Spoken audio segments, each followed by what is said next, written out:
Napakalaki ng maitutulong ng topic natin ngayon para sa safety ng Facebook account nyo. At ito yung recovery code na magsisilbing huling alas nyo.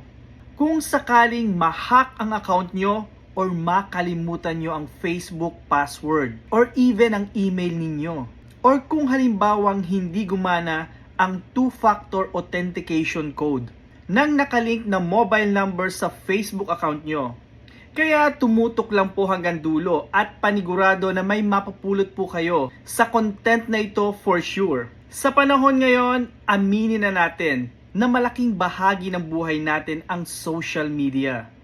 Easy to access sa mga balita, mga trending na balita sa buong mundo, mga chismis or maritesan ng mga kamag-anak, kaibigan, or even mga old friends ninyo na sa social media nyo lang ulit nakakasalamuha.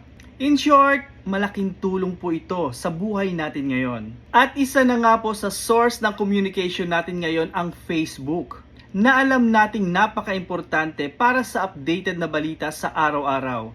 At kung magkaproblema po ang Facebook natin, ay napakalaking kawalan po kapag hindi natin ito ma-recover. Lalo na kung walang code na dumating sa mobile number na ginamit natin, na kung saan ay nakalink ang Facebook natin. At ito nga ang Facebook Recovery Code ang ituturo ko sa inyo ngayon. At kailangan nyong magawa agad-agad ito at ma-save ang 5 recovery codes na ibibigay ni Facebook. Gawin nyo lang po ito.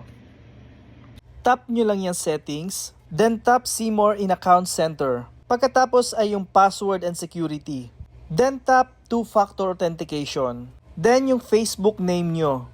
At para ma-open nyo yan ay kailangan nyo i-enter ang password nyo. Then click continue.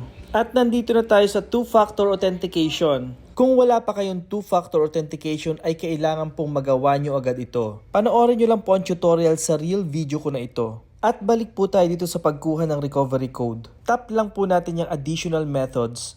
And then tap recovery codes. At dito na po lalabas ang 5 different recovery codes na may 8 digits kada isang recovery code. At take note lang na kailangan naka-turn on po yan. Wag na wag nyo pong pipindutin itong turn off. Napaka-importante ng mga codes na ito at kailangan yung tandaan. At isave nyo agad ito. Dahil kung sakali na magkaproblema ang account nyo in the future at hindi gumana ang email or password, kung sakali lang na ma-hack at napalitan na ng hacker ang email at password nyo, ay malaki ang maitutulong ito sa inyo para ma-recover ang account nyo. Paalaala lang na 5 codes po yan at kapag nagamit na ninyo ang unang code ay hindi na po pwedeng gamitin pa. Pero may 4 na codes pa naman at pwede pang magamit.